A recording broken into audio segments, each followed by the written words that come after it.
Salut à tous, je suis ravi de vous retrouver aujourd'hui car dans cette vidéo, on va voir ensemble comment fabriquer très facilement une petite table d'appoint à partir d'une section de bois que j'ai récupérée sur un chantier et on va rajouter une petite touche de modernité. Vous allez voir, ça va être très simple, mais le rendu est franchement efficace et assez sympathique. Allez, c'est parti, on commence tout de suite.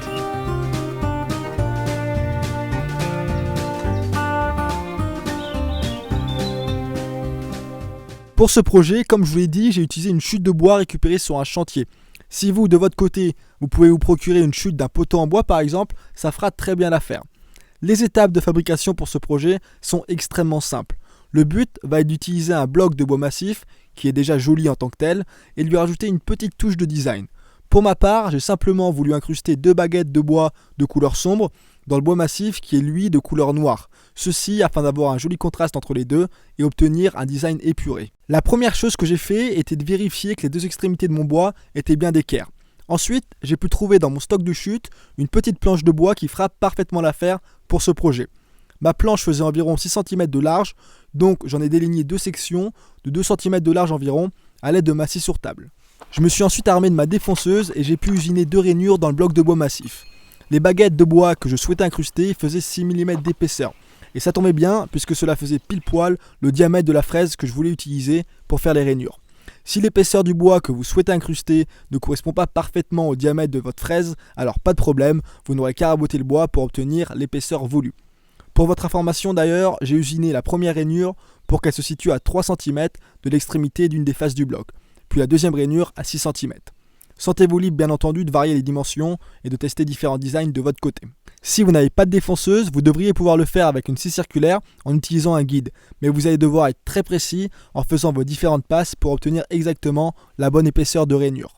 Lorsque vos rainures sont faites, vous allez pouvoir ensuite insérer de la colle à l'intérieur de celle-ci et également mettre un petit peu sur le côté des baguettes en bois, puis vous n'aurez plus qu'à insérer les baguettes dans les rainures avec un maillet en mettant une cale entre les deux pour ne rien abîmer. Lorsque les 2 baguettes sont insérées, laissez la colle sécher un petit peu, puis lorsque c'est bon, il faudra ensuite venir raboter le surplus des baguettes qui dépassent.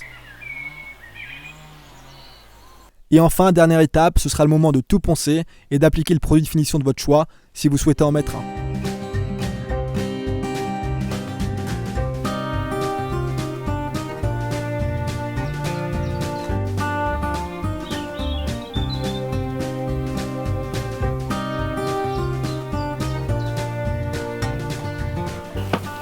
Et on en a terminé là pour ce qui est de cette petite table d'appoint. Alors vous avez vu, c'est une courte vidéo, mais pourquoi faire long quand on peut faire court? Et dans tous les cas, j'espère que ça vous aura donné des idées.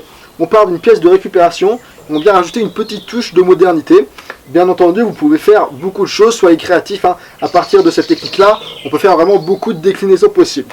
Avant de vous quitter, si vous souhaitez rester inspiré et si vous souhaitez suivre l'ensemble des projets que je fabrique, mais il y en aura beaucoup que je ne vais pas publier sur YouTube, alors je vous invite à me suivre sur mon compte Instagram où j'ai tendance à publier beaucoup de photos.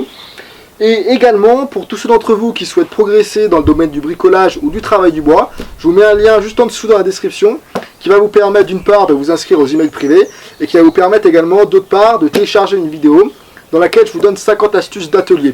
Ce sont des astuces en tout genre, il y a des astuces concernant des techniques de travail du bois que je trouve intéressantes, et il y a des astuces qui vont vous permettre d'économiser de l'argent sur certains outils. Bref, 50 astuces, il y en aura forcément quelques-unes qui vont vous apporter de la valeur. Je vais terminer là, tous les liens sont juste en dessous dans la description, et pour ma part, je vous dis comme d'habitude, merci à tous, et prenez soin de vous.